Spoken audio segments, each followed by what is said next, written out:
সুপ্রিয় দর্শক ও শ্রোতা মণ্ডলী, আমি আবার আপনাদের সামনে হাজির হয়েছি। কয়েকটা কথা বলবো আজকে। বছর পেরিয়ে 5ই আগস্ট আবার ফিরে আসতে চলেছে। এই যে বছর সালতামামি, যেটাকে আমরা বলি সালতামামি, এদেশের সচেতন মহলের নখদর্পণে আমিও দেখছি। এতে আবারও প্রমাণিত হতে চলেছে যে এদেশের সব অব্যবস্থা, অধঃপতন ও অনুন্নতির মূলে এদেশের নীতি আদর্শহারা দলবাজ রাজনীতিবিদরা ও তাদের অনৈক্য, এবং এটারই ফসল। নইলে দেশ গড়ার এমন সুযোগ আমরা আত্মকলহে ও আত্ম অহংকারে হাতছাড়া করতে চলেছি কেন? অন্তর্বর্তী সরকারের এখনো পর্যন্ত যে অর্জন মূল্যবান হলেও সেগুলো স্বল্পমেয়াদী। এটা আপনারা বুঝে দেখেন। দীর্ঘমেয়াদী যে অর্জনের কথা তারা বলছে, এখনো তাদের হাতে এসে পৌঁছয়নি। অনেকগুলোই প্রক্রিয়াধীন রয়েছে। আমরা গ্রামের মানুষ। আমি একটা কথা গ্রাম থেকে জানি, যে ব্যক্তি যত বুদ্ধিমান সে তত দূরদর্শী।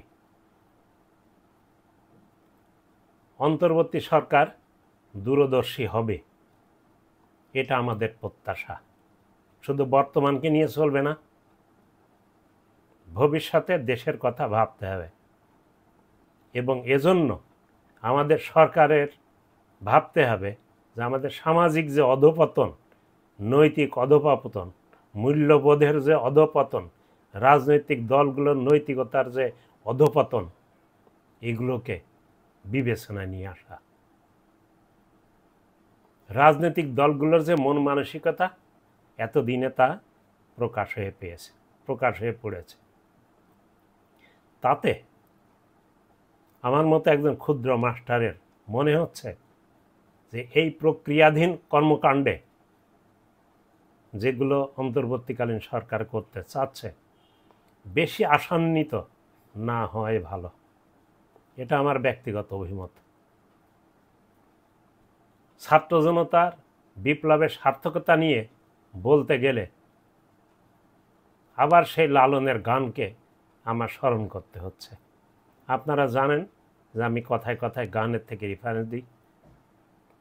লালনের একটা গানে আমি শুনেছিলাম, আশা পূর্ণ হলো না মনের বাসনা। এই কারণেই 24-এর ছাত্র জনতার বিপ্লবকে আদা খেসড়া বিপ্লব নাম দিয়ে আসছি। যতবার আমি বিভিন্ন পত্রিকায় লিখেছি একই নাম দিই, এতে অনেকে আমার প্রতি নাখোশ হয়। কিন্তু কেন দিই এখন বুঝবেন, ভবিষ্যৎ বলে দেবে। একমাত্র দেশ খেকো বিপ্লব বিরোধীরাই এতে লাভবান ও পূর্বাবস্থায় ফিরে যাবার জন্য আশান্বিত হচ্ছে। আমার এটাই মনে হচ্ছে। তার কারণ আমরা তো হেরে যাচ্ছি। বিপ্লব সফল ও সমাপ্ত হতে আরও সময় লাগবে বলে মনে হচ্ছে। 1 বছর পেরোতে চলেছে, কিন্তু আমি আগেই বলে ফেলেছি যে অর্জনগুলো করেছি এগুলো স্বল্পমেয়াদী, এবং দীর্ঘমেয়াদী অর্জনগুলো এখনো আমাদের প্রক্রিয়াধীন। ফলে কতটুকু সফল হবে এটা উঠন্তি মূল্য যেহেতু পত্তনে চেনা যায়, আমরা কিন্তু পত্তনে বুঝতে পারছি। কেন? দেশে বিপ্লব হয়েছে, রাজনৈতিক দলগুলো তাদের নেতা কর্মীদের মানসিকতার তো পরিবর্তন হয়নি। সেগুলো সেই অনুন্নত এবং খুব নিকৃষ্ট মানেরই রয়ে গেছে। তারা দেশ গড়বে না, তারা আসে হলো ব্যবসা করতে।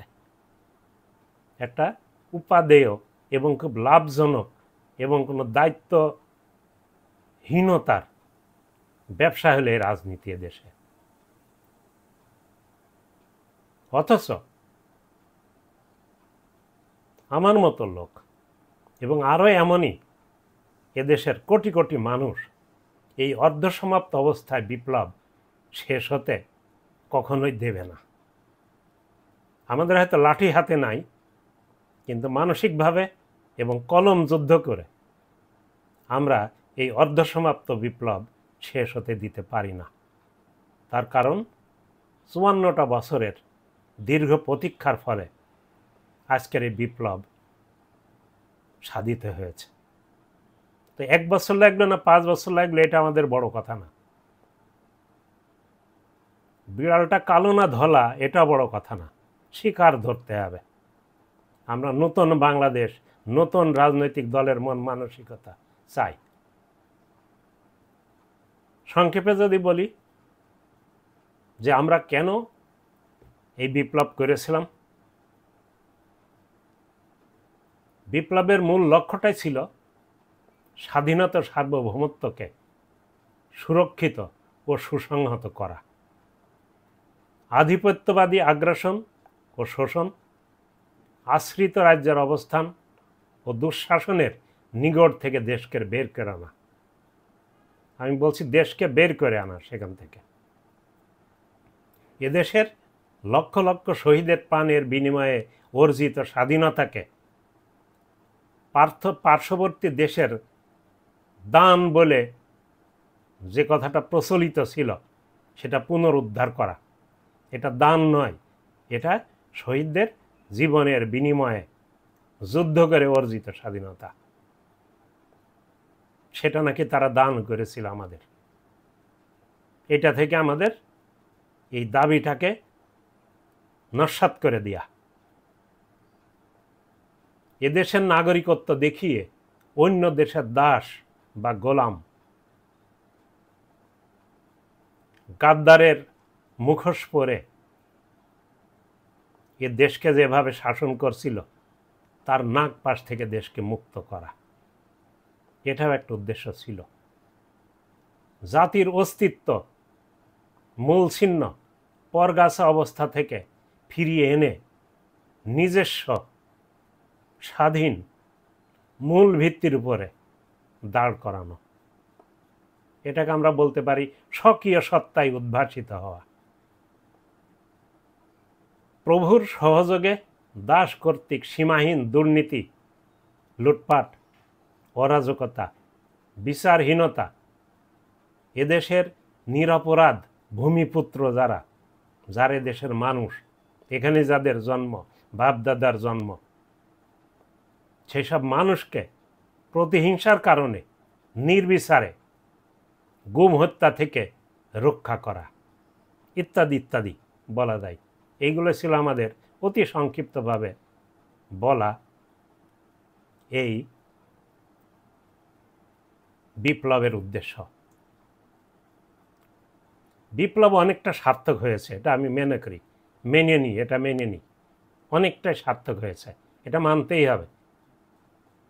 দেশপ্রেমী মানুষের আশা বাকিটা অর্জিত হতে হবে। মনে হচ্ছে সময় লাগবে, তবে সম্ভব। আমি বিশ্বাস করি সম্ভব, মানুষের পক্ষে সম্ভব। এ বিষয়ে রাজনৈতিক দলগুলোর একটা বড় দায়িত্ব পালন আমরা আশা করেছিলাম, কিন্তু ক্ষমতাপ্রেমী ও অনেক ব্যবসায়িক রাজনীতিক বলছি আমি শব্দটা, ব্যবসায়িক রাজনীতিক অতীতের বিপন্ন প্রায় অবস্থা ও দুর্দশা আমার মনে হচ্ছে ভুলে যেতে বসেছে। তারাই ভুগেছে, তারাই নির্যাতিত হয়েছে, নিগৃহীত হয়েছে, আবার তারাই ভুলে যাচ্ছে। আমি জাতিটাকে খুব আত্মবিস্মৃত জাতি হিসাবে গণ্য করি। এটা কথা প্রসঙ্গে বেরিয়ে আসলো, এত কঠিন কথা আমি বলতে চাইনি।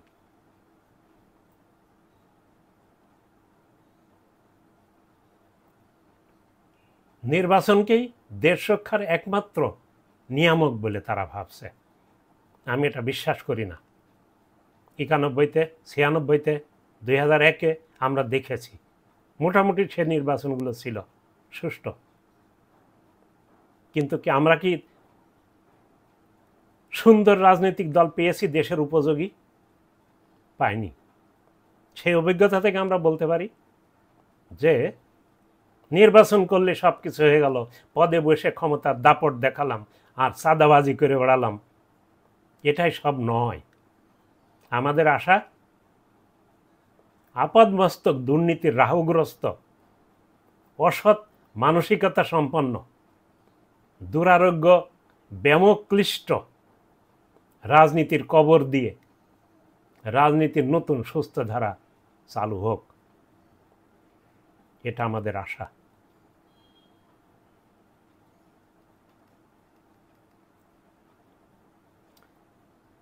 আপনারা জানেন এই ব্যামোগ্রস্ত রোগী অপারেশন কাটাছেঁড়া মেনে নিতে চায় না। অনেক সময় অভিভাবকদের সঙ্গে নিয়ে জোর জবরদস্তি, কখনো রোগীর পূর্ণ কি বলে এটাকে অ্যানেস্থেসিয়া করে কাজ করতে হয়।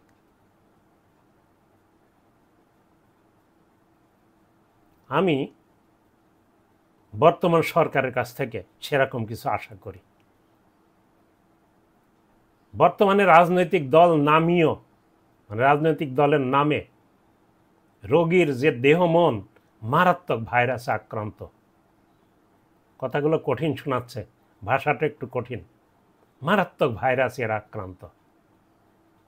আমরা নিজের অনিমিক অনিরুদ্ধ চোখ দিয়েও তাই বাস্তবে দেখছি এবং হতাশ হচ্ছি। রোগীর সব কথা ও প্রলাপ শুনতে গেলে আমাদের হবে না, এতে ওই রোগীরই জীবন বিপন্ন হবে। রোগী একমাত্র সব কিছু বোঝে, আর দুনিয়ার লোককে বোঝে না, কথাটা আদৌ ঠিক নয়। ডাক্তার ও রোগীর হিতাকাঙ্ক্ষীরাও অনেক ভালো বোঝে, এটা আমাদেরকে মেনে নেওয়া ভালো। অপারেশনের কাজগুলো ঠিকঠাক মতো হচ্ছে না, আমি লক্ষ্য করছি। রোগী তোয়াজের মাত্রা বেড়ে যাচ্ছে। ডাক্তারটা ট্রিটমেন্ট দেবে, অন্তর্বর্তীকালীন সরকার ট্রিটমেন্ট দেবে, কিন্তু রোগীকে তোয়াজ বেশি করে ফেলছে। রোগীর অবস্থা তো আমরা 54 বছর ধরে দেখছি। সাইকোলজিক্যালি তাদেরকে আমরা পর্যবেক্ষণ করছি। দেশ বিক্রেতা, লুটেরা ও গণহত্যাকারীদের বিচার যথাযথভাবে হতে হবে। এটাকে পাশ কাটিয়ে যাওয়ার কোনো অজুহাত এ দেশের মানুষ মেনে নিতে পারে না। রাষ্ট্রীয় কর্মকাণ্ডের সংস্কার ও রোগগ্রস্ত রাজনীতির সংস্কার দেশ উপযোগী ও সময় উপযোগী হতে হবে।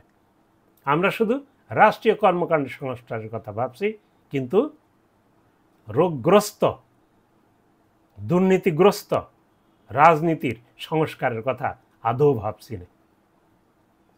অথচ আমার মতো সাধারণ নাগরিকদের এটাই চাওয়া। রাজনীতি সংস্কার ও রাষ্ট্রীয় কর্মকাণ্ডের সংস্কারে সব রাজনৈতিক দল যে একমত হবে, এটা দুরাশা মাত্র।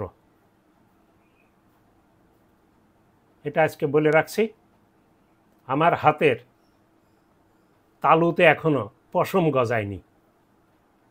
এটা বিশ্বাস করব যেদিন পশম গজাবে।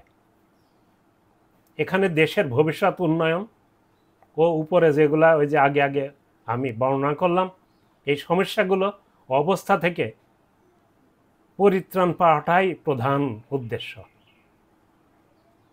নির্বাচনটাই প্রধান উদ্দেশ্য নয়, তবে গণতন্ত্র দরকার।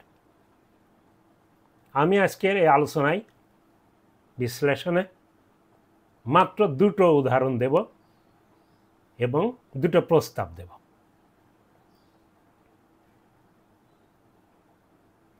এতদিনে মনে বুঝে ফেলেছেন স্বাধীনতা যুদ্ধের আগে আমার জন্ম, বেশ আগে।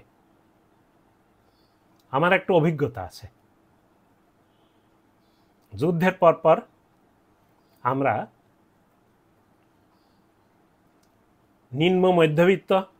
নিম্নবিত্ত শ্রমিক শ্রেণীর সামাজিক উন্নয়নের কথা বলে এদেশে সমাজতান্ত্রিক রাষ্ট্র ব্যবস্থায় মিল কলকারখানাগুলো সব জাতীয়করণ করেছিলাম। এটা আপনাদের মনে আছে, দেখবেন, হয়তো তরুণ প্রজন্ম আমাদের জানে না। কিন্তু জাতীয় চরিত্রের সাথে সিস্টেমকে মেলাতে অদূরদর্শিতার পরিচয় দিয়েছিলাম। পরবর্তীতে ডিন্যাশনালাইজড করেও আমরা প্রতি বছর হাজার হাজার কোটি টাকার শর্টেজ, ঘাটতি, দুর্নীতির ফলে সেগুলো থেকে মুক্তি পায়নি।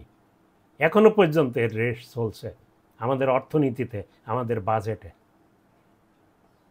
এবং এখন আমরা এটাকে কি বলে, বিরাষ্ট্রীকরণ করার চেষ্টা করেছি, চলে যাচ্ছে। সেখানকার জের আমাদেরকে এখনো বলতে হচ্ছে।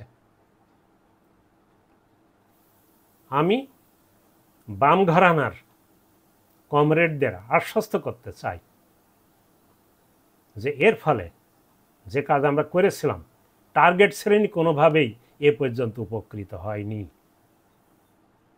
উপকৃত হয়েছে শ্রমিক ইউনিয়ন নেতারা, বুর্জোয়া সরকারি কর্মকর্তারা ও সমসাময়িক, মানে তৎকালীন সময়ের আজ পর্যন্ত কর্পোরেশনের সাথে যুক্ত রাজনৈতিক বুর্জোয়া নেতারা। তার বড় রকমের প্রভাব এ পর্যন্ত আমাদের অর্থনীতিতে পড়ে আসছে। এটা মাথায় রাখুন। এবার এর সাথে আরেকটা কথা বলি। আমরা মোটামুটি বড় বড় রাজনৈতিক দলগুলো তাদের মূল দলের পাশাপাশি কয়টার কথা বলবো, 20, 50, 100টা করে প্রত্যেকটা দল অঙ্গ সংগঠন তৈরি করেছে। তারা দেশটাকে চুষে খেয়ে লাঠিবাজি করে সমাজকে ধ্বংস করে দিচ্ছে, আর দলের নামে স্লোগান দিচ্ছে। এটা আপনাদের চোখের সামনে দিচ্ছে। এটাও স্বাধীনতা যুদ্ধের পর থেকে শুরু হয়েছিল। ওই মিল কলকারখানা যেমন জাতীয়করণ করেছিলাম, ঠিক সেভাবে আপনারা মিলিয়ে দেখুন। ঠিক তাদের দৌরাত্ম্য এখনো দেশব্যাপী চলছে। আমরা যদি রাজনৈতিক দল হিসাবে দেশ গড়ার কাজেই যেতে চাই, তাহলে এই যে কেন্দ্র থেকে গ্রাম পর্যন্ত, প্রত্যন্ত অঞ্চল পর্যন্ত ছড়িয়ে পড়া অগণিত অসুস্থ দল ও প্রত্যেক দলের নীতিহারা, কি বলবো, অসংখ্য অঙ্গ সংগঠনের সদস্যরা এই প্রক্রিয়া থেকে বেরিয়ে আসতে হবে রাজনৈতিক দলগুলোকে। নইলে যে যতই চেষ্টা করুক, এই যে 2 দিন আগে পাথর মেরে একজন ব্যবসায়ীর মাথাকে চূর্ণ বিচূর্ণ করে দিয়ে শরীরের পরে পাড়িয়ে ধ্বংস করছে, দেশব্যাপী একই চিত্র। আমি নিশ্চিত যে আমাদের রাজনৈতিক দলগুলো তাদের কর্মী বাহিনী, এলাকার যে নেতা বাহিনী আছে, তাদেরকে কন্ট্রোল করতে পারবে না, কোনো ক্রমেই পারবে না। অর্থাৎ এই রাজনৈতিক দলের অঙ্গ সংগঠনগুলো হয়েছে ঠিক মিল কলকারখানা জাতীয়করণের পরিণামের মতো। দুটো কাজই করেছি, একটা থেকে বেরিয়ে আসার চেষ্টা করেছি, আর একটা থেকে বেরিয়ে আসিনি। এখান থেকে বেরিয়ে আসতে হবে, এটাও একটা প্রস্তাব। নইলে দেশ নতুন রাজনীতি করবেন, নতুন রাজনৈতিক রাজনৈতিক পরিবেশ তৈরি করবেন, এটা কোনো ক্রমে সম্ভব হবে না। এইটা হবে নতুন রাজনীতি তৈরি করার প্রথম ধাপ। আপনারা দেখেন আমার সাথে একমত হতে পারেন কি না।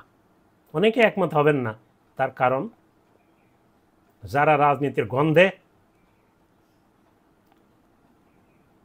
নিজের অস্তিত্বকে টিকিয়ে রেখেছেন, তাদের জন্য এসব কথাগুলো ভালো লাগবে না।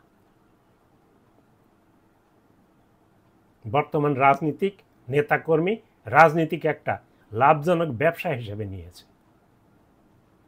মুখে মধু, পেটে বিষ।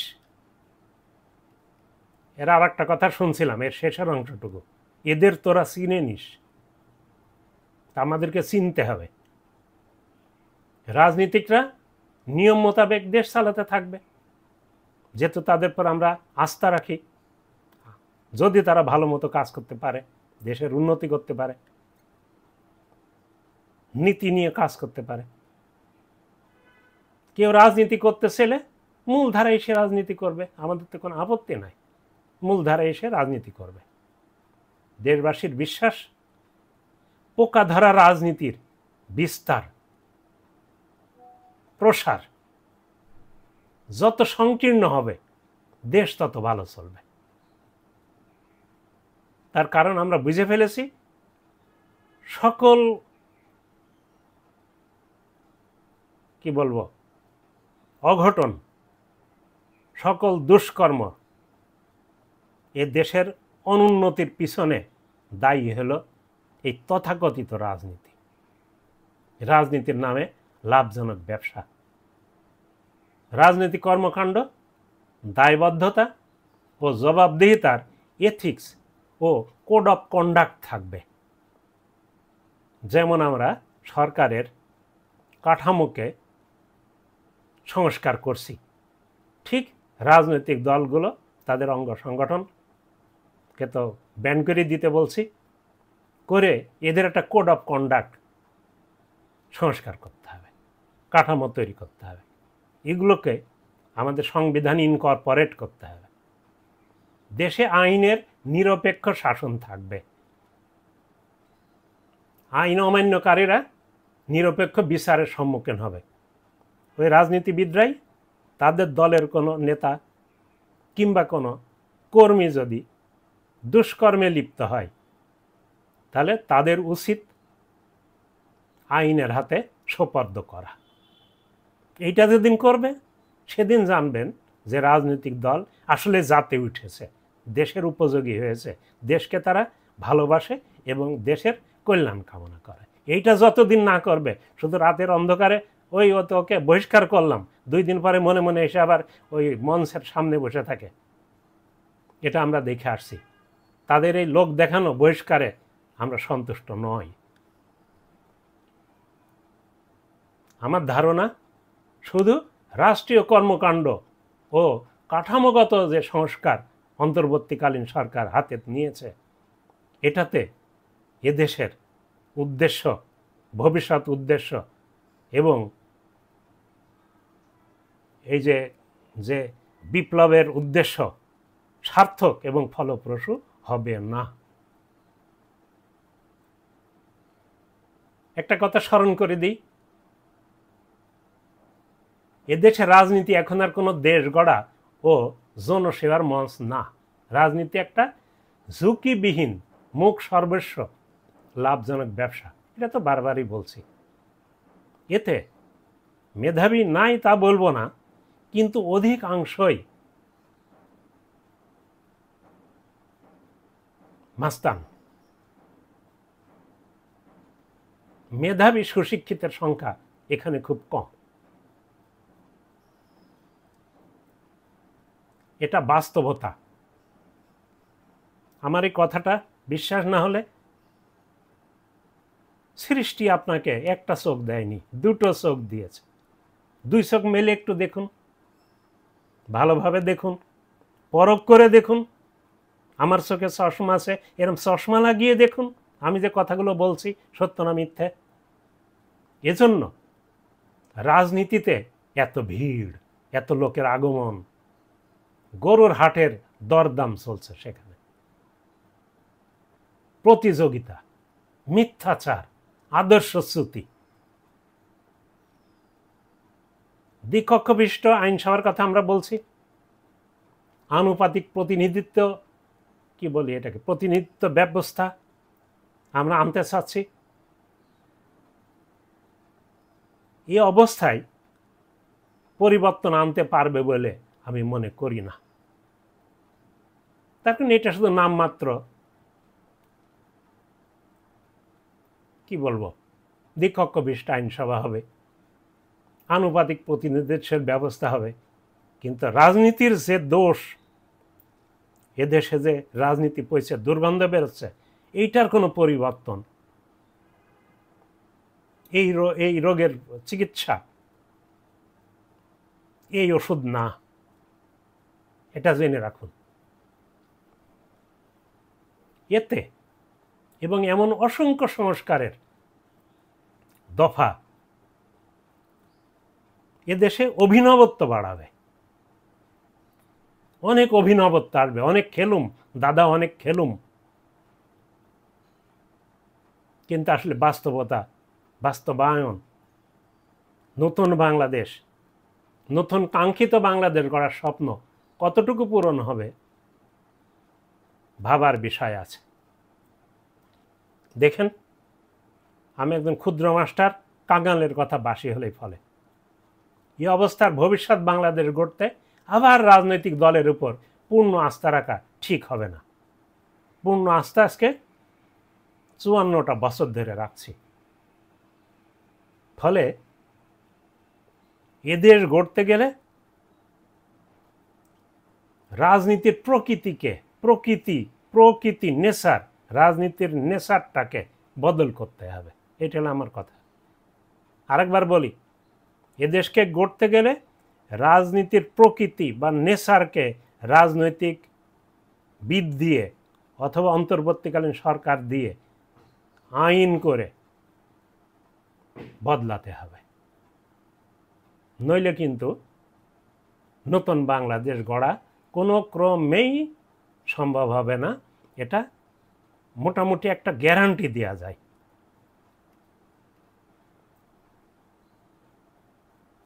আর একটা কথা বলি, সেটা রাজনৈতিক পরিবর্তনের কথা বলছি না, বলছি রাষ্ট্র কাঠামো যেটা, এই কাঠামোর একটা প্রস্তাব আমি দিই। এই যে অনেক কিছু তো আছে এর ভিতরে, অবশ্য সবগুলোই যে খারাপ তা কিন্তু নয়, সবগুলোই যে অপ্রয়োজনীয় তা নয়, অনেক প্রয়োজনীয় সংস্কারের প্রস্তাব আছে, আমি নিজে পড়ে দেখেছি। কিন্তু ওই রাজনীতিবিদরা এক হতে পারবে না এবং করতেও দেবে না।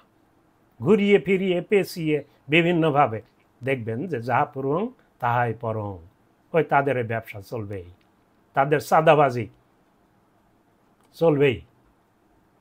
রাজনীতির নামে দেশ শোষণ ও স্বেচ্ছাচারিতা বন্ধ করতে হলে রাষ্ট্র সরকার কাঠামো রিস্ট্রাকচারিং করা প্রয়োজন, এটা আপনারা বোঝেন। রাষ্ট্র সরকার কাঠামোর কথা বলছি।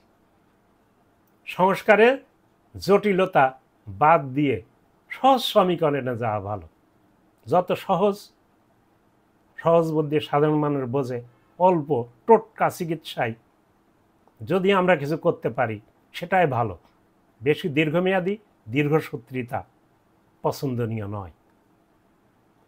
সংস্কারটা এমন হবে যে রাজনৈতিক সরকারের দায়িত্ববোধের ব্যত্যয় ঘটলে, রাজনৈতিক যে সরকারের কথা বলছি, দায়িত্ববোধের ব্যত্যয় ঘটলে, প্রত্যাশিত জনসেবা না দিতে পারলে তার দায়ভার সংশ্লিষ্ট রাজনৈতিক দলকেই বহন করতে হবে।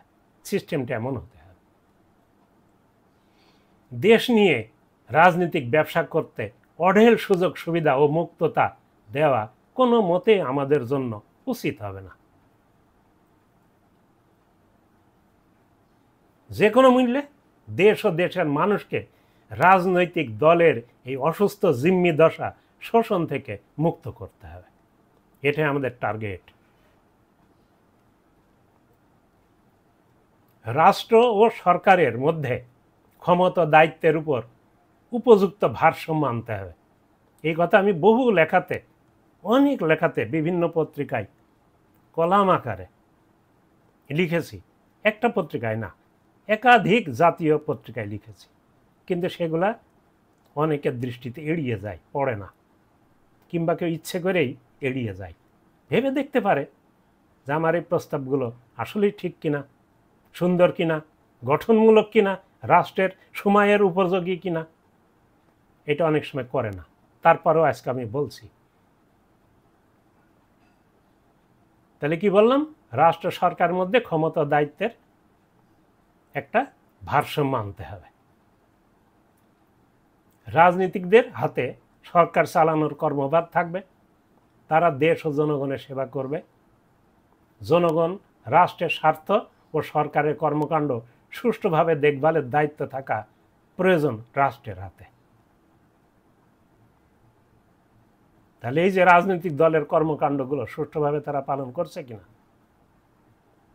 দেশের জনগণ দাঁড়াবে কোথায়? রাজনৈতিক দলের কাছে নয়, রাষ্ট্রের ছায়াতলে দাঁড়াবে। এটা সুষ্ঠুভাবে দেখভালের দায়িত্ব থাকবে রাষ্ট্রের হাতে।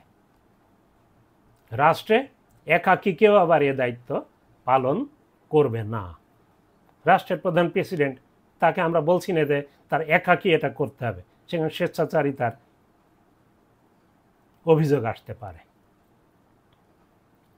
এমন হতে পারে, ধরুন আমি একটা প্রস্তাবই দিই, রাষ্ট্র পরিচালনায় 15 থেকে 21 সদস্যের একটা ন্যাশনাল কাউন্সিল বা সুপ্রিম কাউন্সিল থাকলো। আগেই কিন্তু বলেছি প্রেসিডেন্টের সাথে এরা কাজ করবে, আর সরকার কাজ করবে, সরকারের দায়িত্ব। সেটা বেশি বড় করে লেখা যাবে। আমি যে কথাগুলো বলছি এটাকে আরও বড় করে লিখলে, সুন্দর করে বুঝিয়ে লিখলে, সরকারের প্রধান, আর এটা রাষ্ট্রীয় প্রধানের কথা বলছি, একাকী দায়িত্ব পালন করবে না। রাষ্ট্রের পরিচালনায় 15 থেকে 21 সদস্যের একটা ন্যাশনাল কাউন্সিল বা সুপ্রিম কাউন্সিল তৈরি করা যায়। কাউন্সিলের প্রধান হবে প্রেসিডেন্ট, এটা একটু আগেই উল্লেখ করলাম। কাউন্সিলের সংখ্যাগরিষ্ঠ সদস্যের মতামতে সিদ্ধান্ত গৃহীত হবে। তাদের কোনো রাজনৈতিক সংশ্লিষ্টতা থাকবে না। অর্থাৎ আমি রাজনৈতিক কর্মকাণ্ড সরকারের মধ্যে দিলাম, আর রাষ্ট্রীয় কর্মকাণ্ডে অরাজনৈতিক ব্যক্তিত্বের হাতে দিতে চাই। তারা হবেন দেশের অরাজনৈতিক সুশিক্ষিত পেশাজীবী ও নাগরিক সমাজের পুরোধা। বোঝা গেছে নিশ্চয়ই? মাস্টার মানুষ তো, একই কথা বারবার করে বলি, আবার বলি বোঝা গেছে, বোঝা গেছে। এটা আমার স্বভাব, 44 বছরের স্বভাব। তারা সম্মিলিতভাবে হবেন জনগণ ও রাষ্ট্রীয় স্বার্থের জিম্মাদার। দেখুন কথাগুলো বোঝা যায় কিনা। সেজন্য দেশ পরিচালনায় রাজনীতিকদের সাথে অরাজনৈতিক কর্মরত হতে পারে বা ধরুন অবসরপ্রাপ্ত হতে পারে পেশাজীবীদের সংমিশ্রণ করতে হবে। তাহলে আমরা রাজনীতিবিদদের পরে পুরা দেশকে ছেড়ে দেব এটা নয়। তার কারণ রাজনীতিবিদরাও এদেশেরই সন্তান, তারাও এদেশের নাগরিক।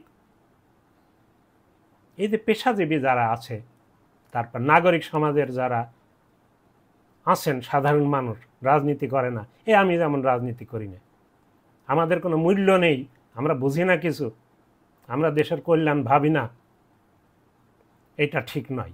এদেরকেও অংশগ্রহণের সুযোগ দিতে হবে। অর্থাৎ ব্যালেন্স করা হলো। এদেশের যত মেধাবী, এটা আমার জানা মতে যত মেধাবী দেখবেন, সুশিক্ষিত লোক দেখবেন, সুশিক্ষিত শুধু না, উচ্চ শিক্ষিত লোকও বিভিন্ন পেশার সাথে জড়িত। তাহলে তাদেরকে নিলে আমাদের অসুবিধা কি?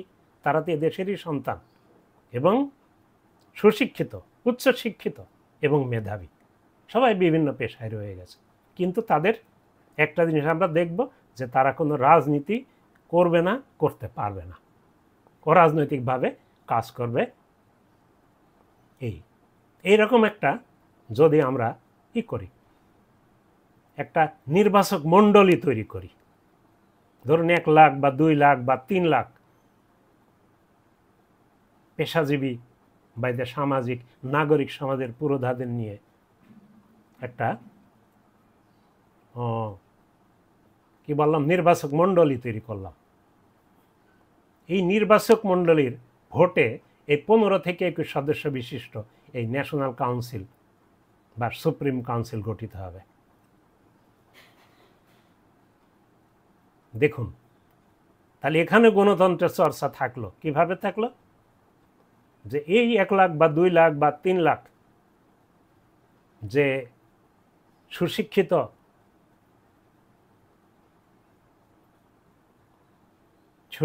কি নির্বাচক মণ্ডলী থাকলো, তারাই 15 থেকে 21 সদস্য বিশিষ্ট যে কাউন্সিল গঠন করবে নির্বাচনের মাধ্যমে। নির্বাচক মণ্ডলী কি করবে বলুন? একটা জিনিস মাথায় রাখতে হবে, এটা আমার মনে হলো আমি বলে ফেলি। কিছুদিন আগে এরকম একটা প্রস্তাব দেখলাম, এ দেশে যেমন ঘুণে ধরা, পোকায় খাওয়া স্থানীয় সরকারের যত অবসলেট মাল আছে সেগুলো নাকি রাষ্ট্রপতি নির্বাচনে তাদের ভোটাধিকার দিয়া। আমি বলতে চাই যে এখন যেহেতু রাজনৈতিক ভিত্তিতে স্থানীয় সরকারের নির্বাচনগুলো হচ্ছে, সুতরাং স্থানীয় সরকারের কোনো লোককে, এই পক্ষপাতদুষ্ট লোককে ন্যাশনাল কাউন্সিলের নির্বাচনে নির্বাচক মণ্ডলী করা ঠিক হবে না, এই মুহূর্তে না। ভবিষ্যতে যদি, আমি একাধিক লেখায় এটা প্রকাশ করেছিলাম যে সময় এসেছে স্থানীয় সরকার নির্বাচন রাজনীতি মুক্ত করা। তো ভবিষ্যতে যদি আমরা রাজনীতি মুক্ত করতে পারি, তাহলে সেখানে সুশিক্ষিত লোক, ভালো লোক আসবে। তখন আমরা অবস্থা বিবেচনা করে তাদেরকে, তারা যেহেতু জনপ্রতিনিধি হবে, তাদেরকে আমরা এই নির্বাচক মণ্ডলীর মধ্যে অন্তর্ভুক্ত করতে পারি। দেখুন, কথাটা বুঝে দেখুন। এভাবে রাষ্ট্র পরিচালনায় সরকার ও রাষ্ট্রের মধ্যে ক্ষমতা ও দায়িত্বের ভারসাম্য তৈরি করা যায়। এতে দেশপ্রেমী রাজনীতিকরা টিকে থাকার স্বার্থে জনসেবা করতে, কল্যাণমুখী কাজ করতে বাধ্য হবে। বেপরোয়া, নীতি বিগর্হিত কাজ থেকে বিরত থাকবেন। দুর্বৃত্ত, দুরাচার পুষলে, যদি তারা পোষে, আমি ধরে নিলাম যে এসব রাজনৈতিক দলে যারা প্রধান বা সেমি প্রধান আছে তারা ভালো লোক, কিন্তু তারা তো সারা দেশ চালাতে পারছে না। সারা দেশে তাদের অসংখ্য দুর্নীতিবাজ, দুরাচার, দুর্বৃত্ত অকাম কুকাম করছে, তার দায় দায়িত্বটা তাদেরকে বহন করতে হচ্ছে। তারা যদি এই যে পদ্ধতিতে আমি যেটা যেতে চাচ্ছি বলছি, দুর্বৃত্ত দুরাচার পোষে, দেশ চালানোর কাজ থেকে তখন বহিষ্কৃত হবে। কাদের দ্বারা? ওই যে প্রেসিডেন্ট এবং তার কাউন্সিল আছে তাদের দ্বারা। দেশ ও জাতি রাজনীতিবিদদের সুস্থ সেবা পেয়ে ধন্য হোক, এটা আমরা চাই, এবং তারা দেশ সেবা করুক, আমাদের আপত্তি নাই তো। তারা তো আমাদেরই ভাই, রাজনীতি যারা করছে তারা আমাদেরই ভাই। কোনো রাজনৈতিক দল সরকার গঠন করে জনস্বার্থ বিরোধী বা দেশ বিরোধী কর্মকাণ্ড করলে, দলবাজি করলে, নেতা কর্মীরা দুর্নীতি করলে, কাউন্সিল তার বিহিত করতে পারবে। ন্যাশনাল কাউন্সিল যেটা আছে, যেটা তৈরি করা হবে, আছে তো না, তৈরি করতে হবে। নির্বাহী বিভাগ, বিচার বিভাগ, আইন বিভাগ, এই বিভাগগুলোর কিছু উঁচু স্তরের কর্তৃত্ব ক্ষমতা নিয়ে সুনির্দিষ্ট লক্ষ্যে এগিয়ে যাবে। অর্থাৎ তাদের একটা লক্ষ্য থাকবে সুনির্দিষ্ট এবং কাজের আওতা থাকবে, সেগুলো বেশ উচ্চ পর্যায়ের, সেই কাজগুলো তাদের দিতে হবে। এছাড়াও বিভিন্ন সংবিধিবদ্ধ সংস্থা আছে, যেমন ধরুন নির্বাচন কমিশন, দুদক ইত্যাদি, আরও এরকম অনেকগুলো আছে। এইগুলোর নিয়ন্ত্রণ কিন্তু ওই ন্যাশনাল কাউন্সিলের হাতে থাকবে। নির্দিষ্ট সময় পরপর বা যখন প্রয়োজন নির্বাচিত ওই ন্যাশনাল কাউন্সিলের তত্ত্বাবধানে দেশের যে কোনো নির্বাচন অনুষ্ঠিত হতে পারবে। যে কোনো নির্বাচন। এই যে আমরা তত্ত্বাবধায়ক সরকার নিয়ে এত কিছু ভাবছি, এরকম কাউন্সিল যদি জাতীয় কাউন্সিল একটা থাকে, প্রয়োজনে তারা আরও কিছু লোক কোঅপ্ট করে নিয়ে সাময়িক সময়ের জন্য আমাদের জাতীয় নির্বাচন কন্ডাক্ট করতে পারে। তাহলে তখন আর এই তত্ত্বাবধায়ক সরকারের প্রয়োজনীয়তা থাকে না, তারাই তো নিরপেক্ষ। এবং যে কোঅপ্ট করে যাদেরকে নেবে, প্রয়োজনে নেবে, সেটার একটা বিধিমালা থাকলে পারে যে লোকগুলোকে নিয়ে তারাই কাজ করবে। যে কোনো নির্বাচন এবং কি জাতীয় নির্বাচন ওই ন্যাশনাল কাউন্সিল করতে পারে। এভাবে রাজনৈতিক দলের স্বেচ্ছাচারিতা, স্বার্থপরতা ও জবাবহীনতার অবসান হবে এবং এদেশে নতুন ধারার নতুন বাংলাদেশ গড়ে উঠবে। ভাবলে আরও অনেক কথা বলা যায়, এটাকে ডিটেইল বলতে গেলে পৃষ্ঠার পর পৃষ্ঠা হবে, হয়তো 50 পৃষ্ঠা বা 100 পৃষ্ঠা। আমি অতি সংক্ষেপে এই পরপর দুইটা প্রস্তাব, একটা রাজনৈতিক দলের সংস্কার প্রস্তাব আর একটা হলো অতি সংক্ষেপে স্ট্রাকচার, যেটা প্রশাসনিক স্ট্রাকচার এদেশের, এটা দাঁড় করানোর কথাও আপনাদের সামনে আজকে সুযোগ পেয়ে বললাম। আপনারা এই বিষয়টা ভেবে দেখুন। যদি পছন্দ হয়, আমি এই বিষয় নিয়ে একাধিক পত্রিকায় একাধিক সময়ে লিখেছি, এটার কোনো সাড়া আমি পাইনি, কিন্তু আমি জানি যে রোগ কী এবং কী রোগের কী ওষুধ এখন দেওয়া দরকার। আর ডায়াগনোসিস আমি 54 বছর ধরে করছি, এর আর আমার করতে হবে না, এই জিনিসটা দরকার নাই। কিন্তু আপনারা কাইন্ডলি কানা ছেলেকে পদ্মলোচন বলে আমাদের সামনে ডাকবেন না।